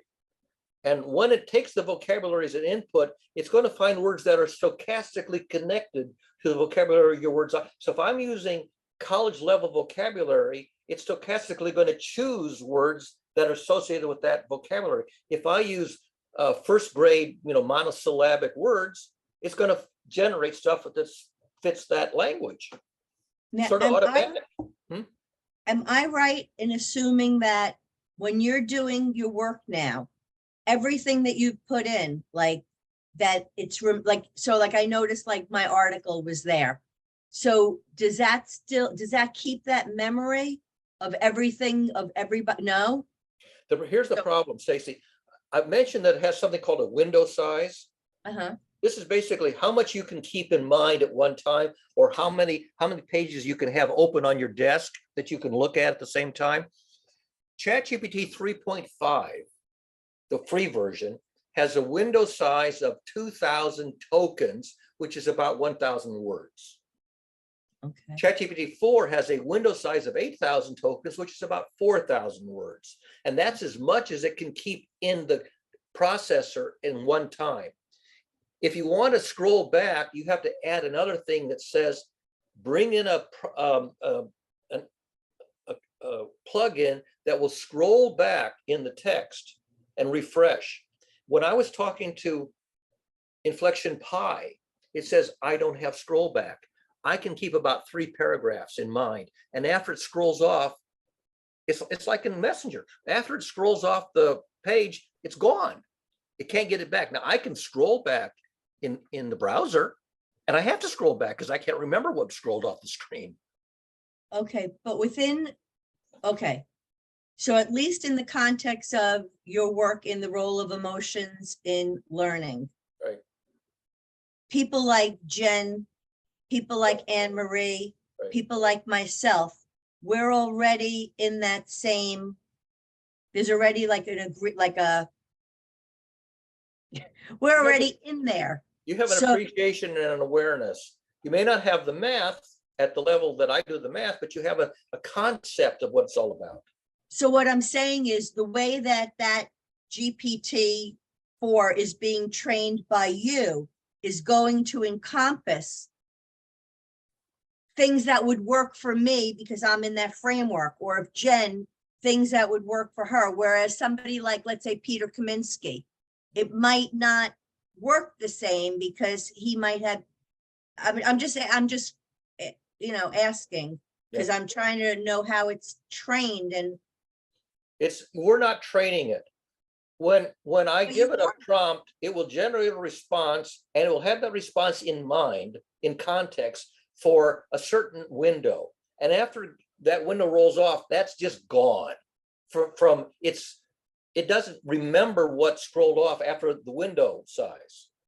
But what I mean is the fact that you're the one that's inputting it, and you're carrying an imprint of me or Anne Marie, or like we're all within that, it kind of does have some relationship, doesn't it? Let's say that you want to construct a thesis that has, say, 4 parts to it. And each part is, say, 3 paragraphs, half a page. So I can have a discussion and it can construct element number 1 after 3 paragraphs. I say, now keep that thought. Now let's go on to element number 2, and it's 3 more paragraphs. Okay. I say, now go back to element number 1. It goes, I don't know what element number 1 is. I've used up all of my buffer. So what I have to do is I have to say, okay, I'm going to give you your conclusion from part 1, because I have it, followed by your conclusion from part 2, because I have that, and conclusion from part 3. So I can give you now 1 page of all your conclusions, but not how you reason to them. Because I can't give you the reasoning. I can give you had 4 bottom lines on 4 independent sessions. I'm going to paste them together for you. Now write something that explains those 4 points again in no more than 1,000 words. Next time we play, I want to try something new. Yeah. So Now, ChatGPT 5 is going to have 32,000 tokens, which is 16,000 words, which is, I think, about 10 or 20 pages. Essentially, it's an article. So the next version will be able to write an article that's, somewhere between 10 and 20 pages of text. This is about 2 or 3 pages of text. Yeah, I think we should stay in the 2 and 3 pages. It's safer. Most people will not read an article that's more than a page or 2. TLDR, too long, didn't read. And what I like about ChatGPT is it can read a 1,000-word document or a 4,000-word document and boil it down to an executive summary that's 2 paragraphs. Now, it throws away a lot of detail, but it'll get the key idea in 2 or 3 paragraphs. It'll fit on a half a page. Then people say, well, you didn't say this. Yes, because this is an executive summary that a human will say, it was not too long and I did read it. You have to figure out what's the attention span of your audience. How many paragraphs, how many sentences can your audience read and keep in mind before they say, this is too long? I don't want to use that much brain power to read 3 pages. I don't know, but this call, which I absolutely loved, I'm exhausted and starving and I did too much work. I have to go soon. It is a lot. I mean, telling you, I have processing to color. information is not only is it work, it uses literally energy. It's between 30 and 60 watts of energy, which is why your brain gets hot, you get a headache. And these computers, they are using hundreds of watts of electricity to do this processing. They're about 10 to 100 times more power hungry to do the data processing than in the human brain. Human brain is pretty close to optimum. And still, if I'm really thinking hard, I'm going to be spending about 50 watts of heat up here, calorie food energy, and I will literally get a headache. My head will get hot. Okay. And at some point I got to go take a nap because I've burned up all my neuropeptides and the neurons are firing and the brain gets hot, literally gets hot. Not metaphorically, literally hot. Yeah. After Heiner goes, I want to add to that. Heiner? I just wanted to also say, I find it very interesting. I listened all the time. I also start fainting, but I have 2 issues. One has to do with GCC. Tammy has had birthday recently. Did you have been in contact with her the last 2 weeks, 2 months? I haven't had any contact with her ever. She's really, you see, I was visiting her in Eindhoven last year. Yeah. And it was really nice talking with Harry and her. And it was really hard to catch her because she was really much in the local community and maybe too much fed up with computers or internet or social groups in general. But what I wanted to tell you, she answered to my birthday greeting and said, yes, she's only here in Eindhoven a little more time and soon traveling with Harry to Vancouver. And then she goes to her Northern Territories that they get married there. Do you know the date? I haven't got the details. And when I answered, I didn't get an answer. Just to spread the rumor, because you know her. And the second thing, I never used any of this ChatGPT, whatever versions yet. It is not only because of my eyesight, but I found, let you guys find out about it. But what I'm curious about, maybe Barry can check it out for me. You see, I coined the term cognitive panorama, the cognitive panorama. I wonder if you give it into BART or ChatGPT 3 or 4, what this machine has already found out about it. Is this a big task? Maybe next time we can discuss it. I'm going to type in what is quote in capital letters, cognitive panorama. This is to Bard. Yes. I can share it so you can actually watch it come out. Well, I don't want to prolong the session, but it just came to mind how much it goes into current encyclopedias and academic stuff, like on ResearchGate. I don't know if you can, I don't know if you can see this, Heiner. I'll read it out loud if you want. Well, I would like to have it written. Can you paste it? And Yeah, especially the difference to BART and ChatGPT-4, because I really want to expect or get how much the machine can get what I had in mind 30 years Okay. ago and what the state of the art is. This is It too looks long. already quite astonishing. And I'm here with my iPhone, so I cannot copy and do a lot of other things. Maybe we can share it in another way. Anyway, I have to leave, and I really enjoyed the session. Hey, Heiner, before you leave, I have one more data point on Tammy. Hmm? On July 15th, they're having a reception in Vancouver. It's a neighborhood of Vancouver. So that's about 2 hours from me. Harry and Tammy will be having a wedding reception on the 15th, if I remember correctly. So anyway, it's in my calendar, and it's the middle of July. And so that's what I did get from Tammy about 2 weeks ago. Okay, so we are both on the same level, and extend my greetings. Heiner, before you go, here's what I did. I don't know if you can see where my mouse is here. No, This it's little too button, small for this me. little button says export response. And of the options, export to email. It generated a Yes. draft email. All I had to do was put in you as the recipient. So it automatically put it into email, and then I simply added your name as the recipient. You should have it in your Gmail as soon as you check your Gmail. Now that's Okay, that's just the Bard version. Perfect. And the ChatGPT, is it very different? Well, let me do it because I haven't done this very much. So let me just, if I go to Because chat. I heard ChatGPT-4 is quite advanced. Let me make sure that I'm in. All right, so For something like this, I would say ChatGPT is a much better tool for it. I would definitely give more confidence. Well, it might even be able to quote the author or the origins. That's what I also found of interest. yeah, see, this one also has, I don't know if you can see where my mouse is. No, you're not No, sharing screen. You I'm need not sharing the screen. I'll have to share the screen again. Hang on a second. We'll reshare the screen.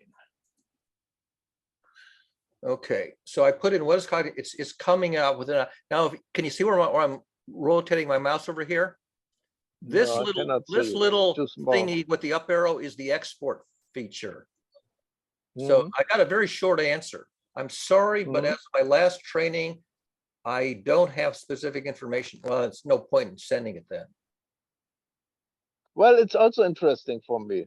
Yeah, but if I click this, it will generate an exportable version that can go, I don't know, to a link, or I think it goes to a link. Let me just see. right. Share link to chat. Wait a second. Oh no, that's not what I want. What happens if I click this?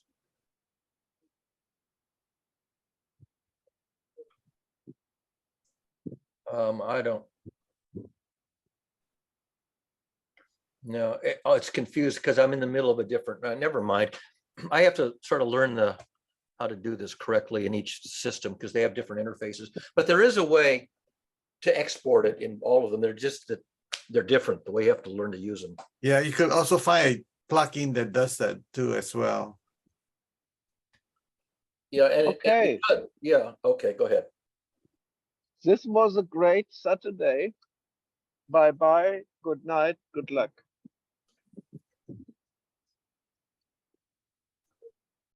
I should try this in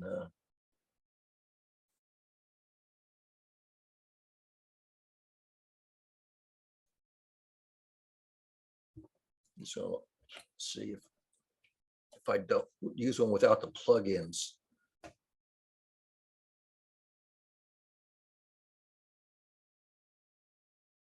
Not widely recognized or used. I saw they say that it create a link that the people can view the link. That's what I never tried that before.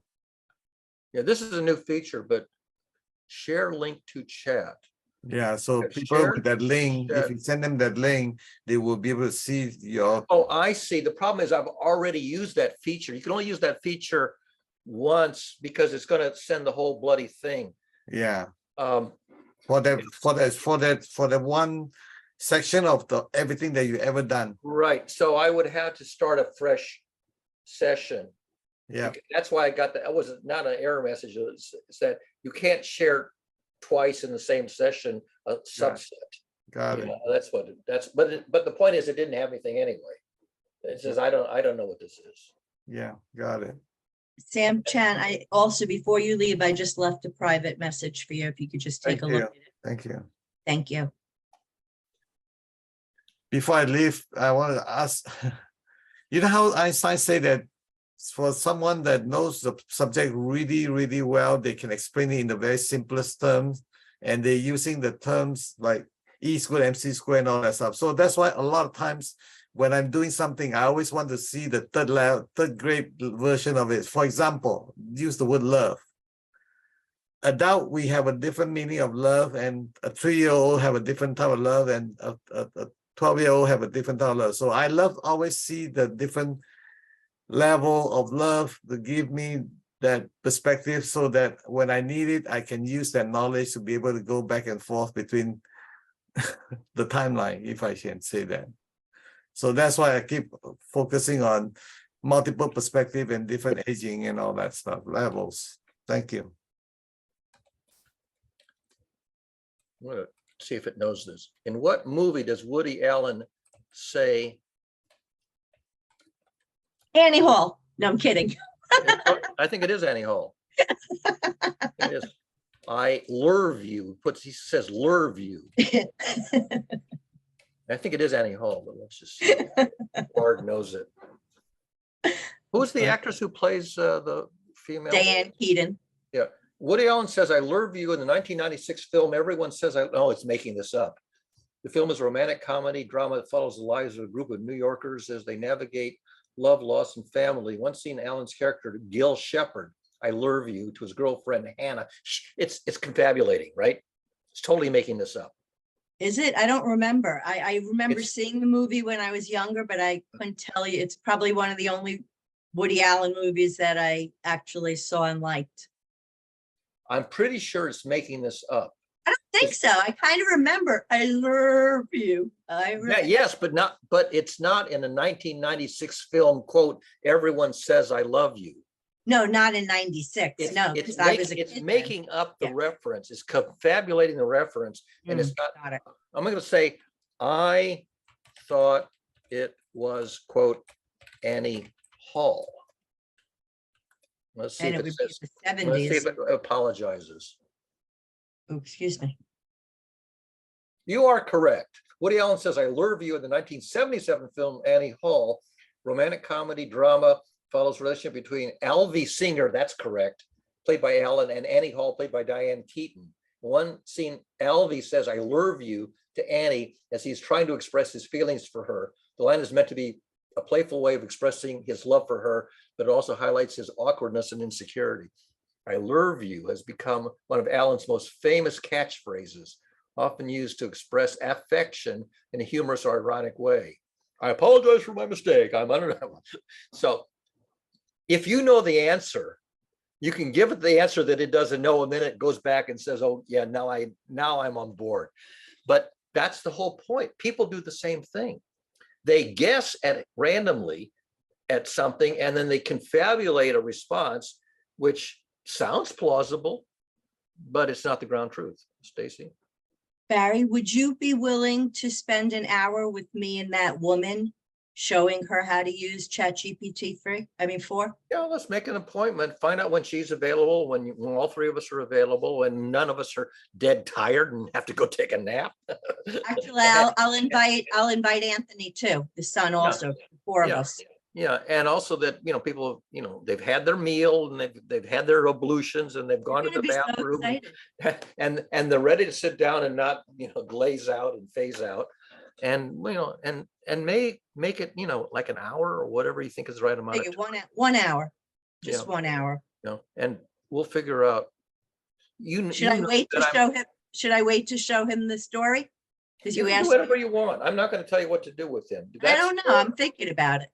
Yeah, I think it I'm- might be but- fun to show him and see his face, because I think he's going to be really At excited. some point, you have the picture and the 2 prose versions and the 2 literary versions. I want to use the fairy tale that we didn't share here, because that's where I could attach my story to him. Because I told them it was like a team that we were going to keep connecting. And by the way, I can go back to that thread and make a modified prompt for either a fairy tale with a slightly different detail in the prompt or whatever. So as long as it still has that in the buffer. I'll think about it. Let's Yeah. not try to, let me do little as possible, because But that's the whole point, is that you can get the first draft and then suggest a modification. This is like writer's workshop, right? And you can tweak it until you've got a version that, is quote unquote publishable. Or what I do? I just publish the first version. What the hell? I'm not in the business of trying to make good art. I'm just trying to show you what kind of art you can make, period. well, if you're free Monday, maybe you can come to the Marley call and just present like for 10 minutes and explain what you explained here, because I'm not capable of. Okay, make sure that I know what time and what. Well, and I will. what- I'll remind you. What Zoom coordinates are the Marley call? I'll get you everything. Because if I have to figure that out, I don't want to have to do the research to I will look get you. that. again and search for it. And I know. But are you free on Monday in the afternoon? I am free pretty much all day Monday. I probably should get a haircut on Monday, but I don't really have to. Get them all cut. But Jerry's calls, normally they're like 11 a.m., aren't they? This isn't at that time, though. We Oh, have it this, I think this is 1 o'clock we do it. 1 o'clock Eastern? Yes. Okay. Yeah, as far as I know, I'll be around 1 o'clock. Monday is one of the days I have nothing to go to the community center. I can make it a separate, I can make it anytime. I can make it a 2 o'clock call, and then I can, it can be after, Well, it can be after the Marley call, but the thing is that if you want me to show up, I said I would show up just so people know who the hell is this interloper. On Sam, OGM, that they don't really know who I am. thank you very much. Did I'm Sam just have his hand responding. up a minute ago and not say anything? I thought he said his hand up. No, I had my hand up before with the mental health part, but I'm too happy to talk about. When you were talking about the headaches and all of that, Yeah. I wanted to point out that, so a week ago, my phone went missing, and Barry wanted to help me find, show me how to use Find a Phone. I was like, no, because I didn't want it. I got so much more accomplished staying off of technology. It is so upsetting to be, now I'm not upset. Everything's going smoothly, but the kind of technology that I was stuck using was so literally sickening me. It was making me sick. So, that's a big deal. And I think about, even going to the Verizon store or being on the phone. And I really think it's harming people. And I'm not saying that lightly. I mean it sincerely. People are really being harmed, especially older people or people that are already upset. If you're dealing with insurance or you're trying to correct something and you can't get a person on the line, and then you go through all these prompts and then you get disconnected. And then it's awful. By the way, I'm glad we didn't ask to talk to Pi today, because looky here. I don't even know what Pi is. It's just the 3rd edition of these chat bots. Oh, It's all day long. It says, forget it, I'm overloaded. well, Is I that- like the writing. I like the font.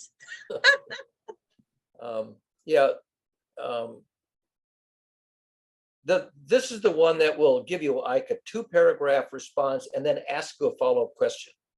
It Oh. always, unless you say I have to go now, it will ask you a follow-up question. Well, I It's a have, structure that get them into trouble. You know, and that may be why the downside of it is that people keep responding, and so it fills up its capacity because it keeps people online. Yeah, oh, The first time on Pi, I talked to it for 4 hours Yeah. till 2 o'clock in the morning, and Too I didn't realize that as soon as it scrolled off, it lost it. Yeah. It didn't remember anything. I guess that's where it gets its name. How do you figure that? well, the way I look at pi Going is on and on and on and on. pi is a digits and never finish, right? How many digits have they figured it out now? I have to go, but I've really enjoyed this, and I had made a request of Sam, and I'm so grateful. Thank you. And Barry, I'm so grateful for everything you've done. I tell you every day. I'll say it again. And I'm looking forward to inviting, the woman's name is Amanda and her son Anthony, and I'm really looking forward to that session. Okay. So I am getting off technology. All I'm doing today is I'm going to find that picture of me and Marley, and I'm going to get it in my thumbnail. All right. Thank you. Okay, bye-bye. Bye. Sam, I won't be able to post the chat because I had that drop off, so I don't have the full chat today to post. Much. Here.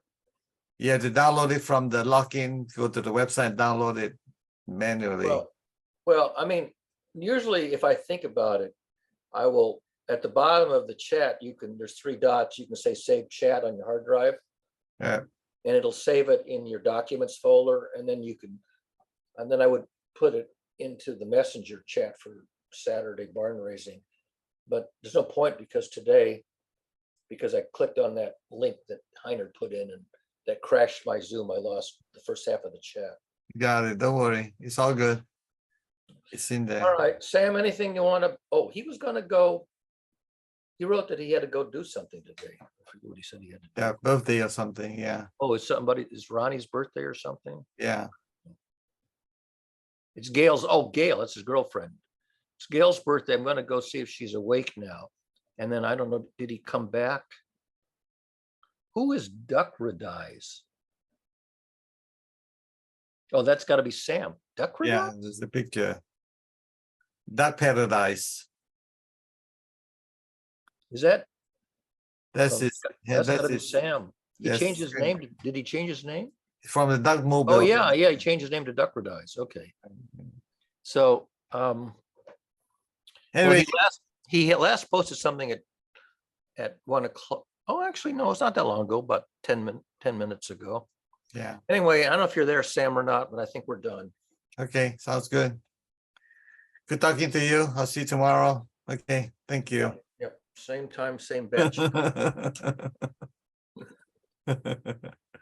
Bye-bye. Bye-bye.